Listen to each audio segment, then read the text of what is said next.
What's going on, y'all? This be your boy, Scotty by Nature TV, and we're here for a brand new episode of Yes for the Miss, where we talk about celebrity gossip, hot topics, and all things reality TV based. I hope you guys are having a wonderful, wonderful Tuesday, and I intend on doing the exact same. What's going on to the Scotty gang? People that may be brand new to the platform, and also the hate watchers that I know are watching. What's going on with you guys? Now, before we get into today's miss, let's talk about what we got on the horizon, okay? Now, tomorrow is the day that the Chasing panel starts. We will be going live right after the new episode of Chasing Atlanta. Tune in as Scotty, Jamar, Terrence, Tremel, Carl, and Jeremy Speaks all come together to talk about this brand new episode of Chasing Atlanta, and we will be doing so for the rest of the year. So make sure you guys tune in to that. Then don't forget on Friday is a new episode of Boys Night Out where Scotty, Jamar, Terrence, Josiah, and Maddie Rents all come together to talk about movies, music, celebrity gossip, and all things gay. So make sure you guys tune into that on Friday at 8:49, no, 8:45 Eastern time. All right. And make sure you tune in on Saturday for my review of Love and Marriage Huntsville. Make sure you guys tune in for that. It will be a live review, so don't forget about that. So, with that being said, you guys, it's pretty much all that we got for the church announcements. So, let's go ahead and get into the mess. Now, as you already know, there's been this ongoing thing on the internet with Joe Budden and Drake. Joe Budden went on his podcast and talked about Drake's brand new album and gave him some constructive criticism, of course. And then Drake responded with a sassy read, reading Joe Budden down for his quote unquote failed rap career and saying that he has to resort to buying, Best Buy mics and things of that nature to be able to make a coin. And also, Azealia Banks also had a couple of words for Drake, whom he did not respond to because he probably feels she's beneath him. But another person has stepped into the room to speak up on Drake's behalf because not only did Azalea speak up for Joe Button, but Birdman also had some things to say, basically threatening Joe Button in Drake's behalf as well. But not only did Birdman speak on Drake's behalf, but we also got Drake's father stepping into the comment section to give Joe Button a piece of his mind. So Drake's daddy claps back at Joe Button for telling his son to stop effing 25-year-olds. And this is what he said. All right. This is what Drake's daddy said. He said that it's a fucking shame that a young artist can't do his own thing and enjoy his glory without an old hater mother trying to bust his bubble because he has nothing going on.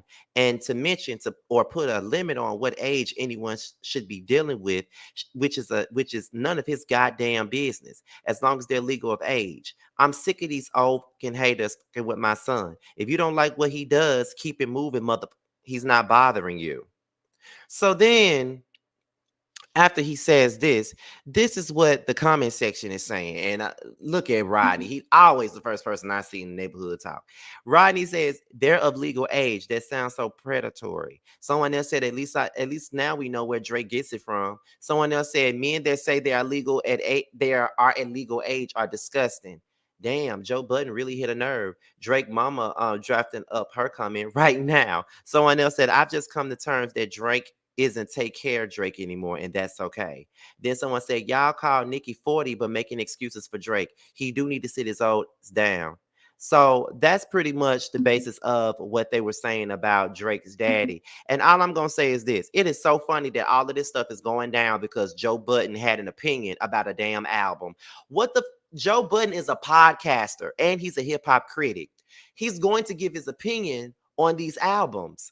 Like, do like I'm just saying, and like this morning I woke up and someone said to me up on one of my video on my video that I did yesterday. They were saying, well, if you don't like Drake music, you don't have to listen to it. And all I gotta say is this, baby, I don't listen to it, so you ain't got to worry about that. I don't listen to his music. I haven't listened to none of Drake music in a long damn time. I have not listened to his music. Okay, that's the first thing. Number two, everybody is entitled to their motherfucking opinion. And like I said, we got all these hip hop podcasts right now. We have them. Like, it's not the same as, like a Rap City and things like that. We have hip hop podcasts now. And the thing of it is, that's the thing today. It's the hip hop podcast. And they are here to give their unfiltered unfiltered opinion about what's going on in the hip hop world, what's going on with music, what's going on. And all Joe Budden simply did was give his opinion. And Joe Budden, if you listen to his podcast, Joe Budden has given Drake his flowers many, many times, always sung Drake's praises many, many times. And Drake ain't never paid his ass no motherfucking attention when he sung his praises or gave him his flowers. But as soon as Joe Budden says something that he doesn't like, that's when he wants to come up and say something. And now Birdman old ass want to jump in, and now his daddy old ass want to jump in, and like Drake is some damn bully middle school kid that need their fucking help. He don't need nobody's help to be protected over a fucking opinion. If you don't, just like y'all saying, if we don't like Drake music, we ain't got to listen to it. Okay. And if you don't like Joe Budden's podcast, you ain't got to listen to that. It's just that simple. Joe Budden didn't say anything wrong. Everything that he said was true. And that's that. Now, as for the pappy coming in, talking about, oh, and to put an age limit on who somebody can with, it's none of his damn business. Who are you to put an age limit on something? Okay, so that means that you one of them type of motherfuckers that's like, you a date a mother, and then you will see how you talking about some putting age limits. Okay, so it's okay for Drake to a 15-year-old. It's okay for Drake to a 17-year-old. You on that R. Kelly shit, basically. You on that R. Kelly shit. You know what I'm saying? Talking about something to put an age limit. Like, are you serious? It goes to show me, it goes to show you where you come from. That's why Drake acts the way he do and does the things he do, because he gets it from his master, meaning his daddy. You know what I'm saying? And Drake is very sensitive, and we can see where he gets the sensitivity from. He get it from his daddy. That's where he get it from. We could all chunk it up to him being an emotional ass Scorpio, but he get it from his daddy. That's exactly what he's giving his daddy. And for his daddy to call Drake old, I mean, for his daddy to call Joe Budden old, nigga, you old too. Shut the fuck up. You know what I'm saying? Like, shut up. Like, shut up. Like, you need to just be quiet. Like, period. It's people want to say that Joe Budden is washed up and he this and he that, but he the same that got you motherfuckers in your feelings. Okay, like period. He the same motherfucker that got you just in your motherfucking feelings. That's just it. I don't care what you got to say about him. And I don't normally defend Joe Budden. Let's make that clear too. I'm not always on Joe Budden's side, because I do be thinking he be on some bitch made shit for a lot of the shit that he be saying, like the stuff he be saying about like Megan or shit like that. Like I always felt like he's coming Megan for no reason. So I've been on his neck for certain things, but when it comes down to his opinion about music on a music standpoint and things of that nature, I'm normally on Joe Budden's side, because I look at music kind of the same way that he does. You know what I mean? Like, that's the way I look at it. I see it the same way he do. I see a lot of things musically in the same islands as Joe Budden does. And like I said, people can sit up here and be mad all they want to, but their podcast is making y'all motherfuckers mad. Their podcast is pissing y'all off. Like, period. Like, if he's so washed up, he's so old, he ain't got jack going on, then why are y'all paying attention to anything that Joe Budden says? His opinion obviously matters, because you mad. He got y'all pressed and he got y'all pissed to the gods, to the point to where Birdman taking up for him, to the fact that his dad is stepping in to try to defend him and shit like that. Like, come on now. Like, that's what it is. So yeah, so we can move on from that. It looked like I just dragged Drake, but whatever. Next up is Miss Azealia Banks and P. Diddy. Okay. Now Azealia was just in the blogs yesterday for dragging Drake like a rag dog, because she definitely drugged his ass like a rag dog yesterday. And I got all my life from it. But now her sights are set on Diddy. Now this is what we're talking about here. Now Azealia Banks shades Diddy. She was saying that it took him 25 years of stealing drugs and getting drunk to crack a $1 billion network. And what he got to show for it? Carisha.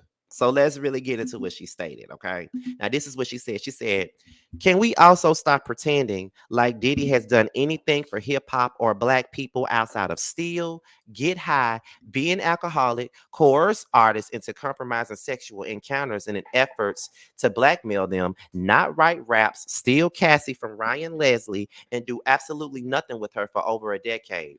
Once again, have zero musical aptitude, not learn how to not look like a complete doofus from Westchester, among other extremely suspect-ish. I don't think he understands that Ciroc isn't considered a luxury brand because I truly don't think he knows just how uncouth and ghetto he himself is. The initial Coco Losco, I think that's how you what you say.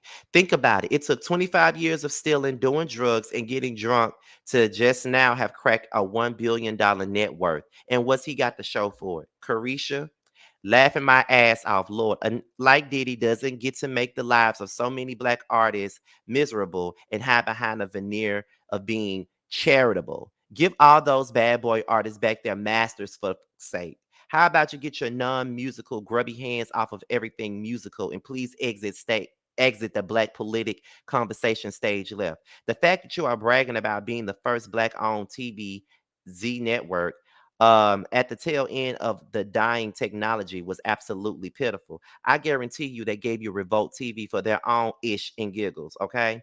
He really deserves nothing but cat hair and solitude. Mm, mm, mm, mm. Oh, gosh, she went in on him. Okay, so this is what some of the oops, I'm sorry. This is what some of the people in the comment section was saying. Now, they said somebody run down to Best Buy and give this lady a mic. My girl is thunderclapping this week, huh? Y'all swear she eats, but she's a self-hater and incel. He really did steal Cassie just to do absolutely nothing with her career. Just curious. What does she have to show for anything she's done in her life than an Instagram account and that 7 square foot closet that she calls an apartment? Y'all think she keeping it real, but she just a poster child for harbor dreams and never amounting to what she could be. All this projection from the miserable seat that she sits in. Y'all may not like her, but she gonna click the T and not bite her tongue. And I feel like that's what a lot of blogs be missing. We need the unbiased, unfiltered, and unscripted ish. Okay.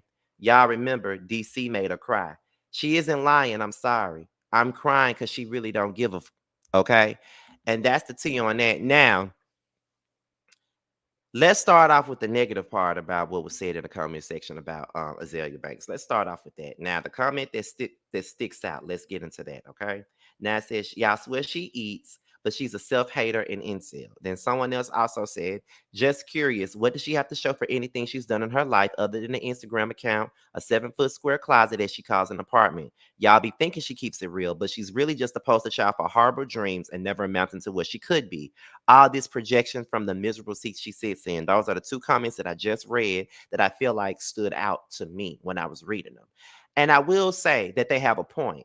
I'm going to keep it real. They have a point because I've said this before.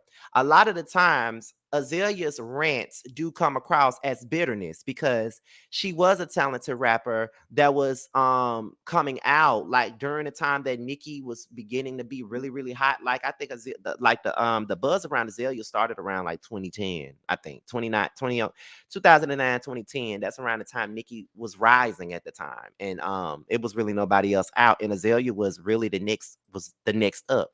Like I loved her song. I was in a 212. I didn't that song. I didn't that. I'm dead. I remember you know that song. I love 212. Like I still listen to that.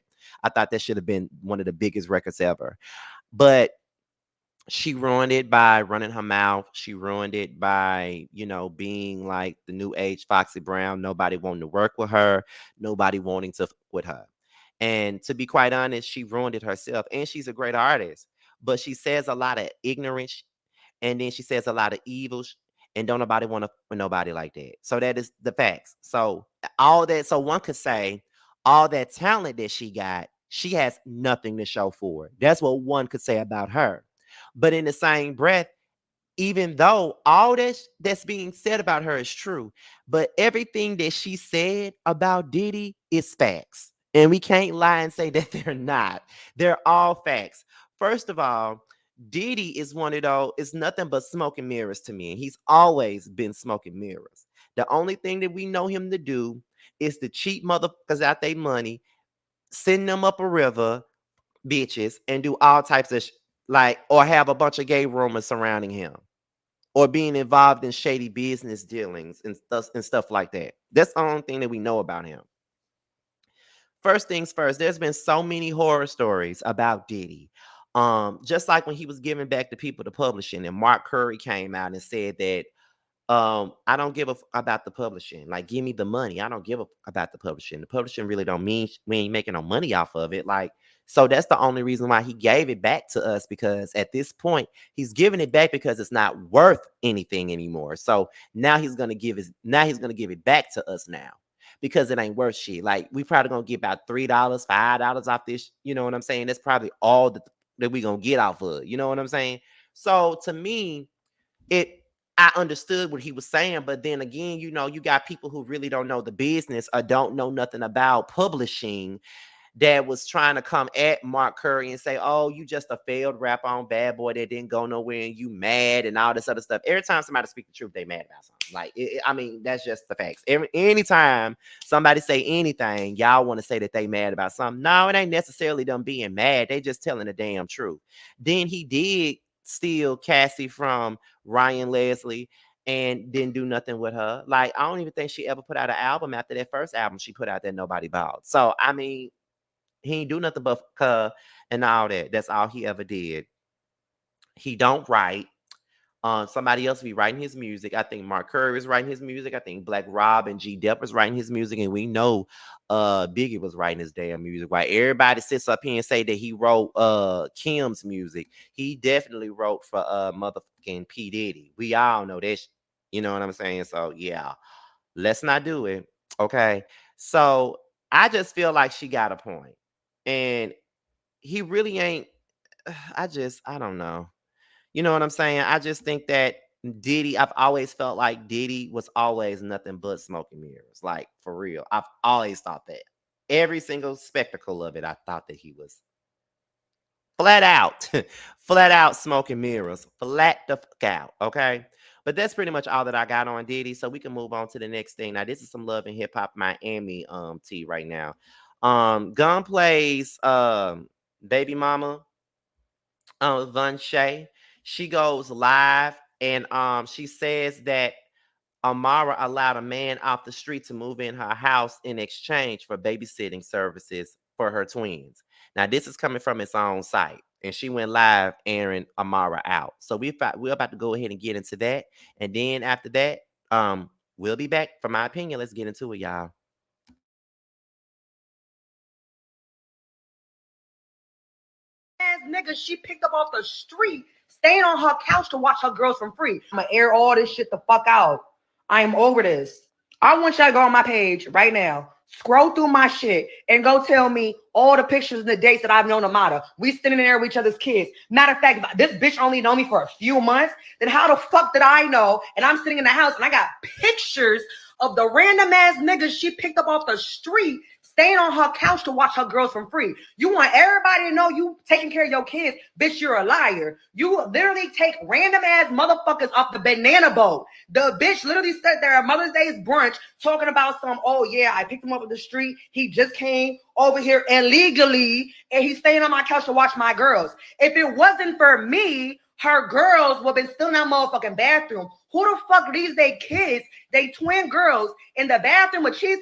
Okay, so that was Von Shay, and she, like I said, she claimed that Amara was was allowing men off the street to move in her house to in exchange for babysitting services for her twins and stuff like that. Now let's be honest here, like I'm not Amara's biggest fan myself, but I don't believe that. I believe that Vonshae is off her rocker. I think she's unhinged. And I feel like she's an antagonizer. Like that's just really what I think about the situation. I really believe that. And all of this because somebody don't want to like I feel like you mad because the girl said that she only known you for a few months or whatever, which she probably has. Y'all only became cool for this damn show. And if you got pictures of the dude holding Amara's kids, then put them out. Don't y'all hate it when people do shit like this? Like flat out claim what they got on somebody, and then it's like, girl, if you got it, put the out. I want to know what the tea really is. Like, put it out. If you got it, put it out. I don't even understand what this whole beef is, to be honest. Like, it don't make any sense to me. And even in the comments, like Prima Donna, who had this big ass beef with Amara back when she was on the show, she even said, now I know Amara fake as hell, but nah, she ain't crazy. I don't believe her, or let alone her mom would allow this. This is insane. I blame the show for not explaining the difference between reality TV and reality. Okay. Someone said someone who married someone named Gunplay, let him point a gun at you and your daughter on IG talking about somebody else and their issues is beyond me. Sweep around your front door. Exactly. Like, girl, why are you so worried about Amara and so focused on exposing her when you got all the stuff that you got going on? Like, you married an ex-convict, you married somebody with a history with drugs, while your mom paid your bills and your man paying for jewelry for another damn man, for a big ass naked ass man laying in the bed, and he buying a chain for him while your mama paying your bills because your ain't doing shit for you. Type of shit is that? Then not only that, if Amara started talking about your child and stuff like that, then you gonna be sick if she start talking about your baby. You know what I'm saying? You say you got a PhD and you trying to work for the FBI, but then you on here acting like this, and you procreated with somebody that we all know is addicted to drugs. Like, Vonshae, you lost this battle, and it's best that you shut the fuck up. Because even with me catching up on Love and Hip Hop Miami, and I'm so mad that I did not listen to T nor Bundy when they were trying to tell me to watch it. I wish I was reviewing it because I'd be dragging your ass right now. And I'm so serious about that. I'm so motherfucking serious about that. I would be dragging your ass for filth right now. But no need to crowd the spill milk. But just know that you look crazy and you look dumb. You look real foolish right now going after this lady. Oh, you had your kids in the house with random ass is all this other, like, girl, if you would spend more time focusing on what you got going on with your own situation, then I'll be here for you. But I can't be here for a person who can't even see what the going on with their own damn life. Like, girl, go somewhere and sit down somewhere. You focus on your crack addicted and all that other and just focus on that and just shut the fuck up because you sound stupid. I just can't rock with a person that sound that damn dumb. But you know what? That's it. We're gonna move on to the very last topic, and that is Mr. Marques Houston and Lyrica Anderson. Now, Marques Houston went online and stated that his biggest flex of being a man of God and being a great husband is being a man of God and a great husband to his 22-year-old wife that he married when she was 19. Okay. Now, this is what was said. He said on there, my biggest flex is being a man of God, being in love with the woman of my dreams, being a great husband and a great father. Shout out to all the husbands and fathers out there. It ain't easy, but we get the job done. Okay. Now, someone said in the comments are saying, see, y'all stirring it up with that age in there. Y'all added so much to his statement, but some still need some context. Someone else said, why does everyone feel entitled to an opinion on another person's life? Mind your effing business. If they're happy, good for them. Go to hell, Roger. No one wants to hear about you trying to normalize your grooming story, Roger. Okay. So then that's when Miss Lyrica Anderson decides to come in. Um, for defending. She came in defending Marques Houston, and she faced backlash. Now, Her statement was, the headline was unnecessary, shakes my head. He waited until she was grown before anything, and now they're both grown and married with a family. At least he married her and treats her great. As a person who knows them personally, it's true that he's a great husband and they're happy. Move on from negativity, okay? So then that's when everyone said, that's when the neighborhood talk said, okay, Lyrica, put it in a song. Then someone else, here's the comments. Are you kidding me? He waited until she was grown. Girl, be for real. Then it's sick. And so are you, boldly opening up your mouth to say that dumbass. Shake my head. He only waited to marry her when she was grown. Waiting until someone is adult is still wrong. Are you hearing yourself? Like, are you serious? Lyrica Anderson, there's no way that you type this out and hit post. Waited till she was grown? Huh? Laughing my fucking ass off. Another comment. If you as an adult wait until a minor turns legal, that makes you a predator. Okay, and it does. It makes you a predator. You literally were interested in the minor and waited to snatch them up when they were legally grown. That's not okay, and neither is you ridiculously defending that behavior. But you've been an airhead for a while, so I'm unsurprised. Okay, it's the move on. The mean, yeah, you are part of the problem. Clearly, Lyrica girl, I love you, but you can't be trying to save these Negroes. Sis was still young. Now these are two YouTubers that y'all know that I love. Rodney the Voice. Rodney says lyricist is just as weird as Roger. And correction, he waited up until she was legal, which means no jail time for him. But he definitely didn't wait until she was grown. He had his eye on that girl when she was a child and made his move when he knew he legally could. My girl Ashley, big sis, she says she's always on the wrong side of things. Does she not know that he was grooming her way before she became legal? This is the problem with some of the people who defend stuff like this within our community. Shakes my head. All right. Now, let's just say that Marques Houston stay trying to romanticize this grooming story that he got with this girl. Like, you waited to marry her when she became legal because you didn't want no jail time. That's what it was. You was already fucking with this girl before she became legal. Let's be real. You was already doing that. You was already having a relationship with her. You were already grooming her. You was doing all the necessary procedures in a sense to try to get her where you wanted her. And once she got to be older, that's when you decided, okay, let me marry this girl so it won't look bad, so I won't get no charges for statutory and all this other that's what you did, and that's not commendable. Ain't nobody commending you for that. You're doing you like it's clear why you did it. It's clear that you did it to keep from going to jail. And so it can look good in the eyes of everybody else, but it don't look good in the eyes of everybody else because we see the optics of it all. You decided to wait because you knew that it was wrong. That's why you decided to wait. And we already know that. So it's just like, girl, get the fuck up out of here, Marques Houston. Like, we don't really give a fuck about nothing you talking about.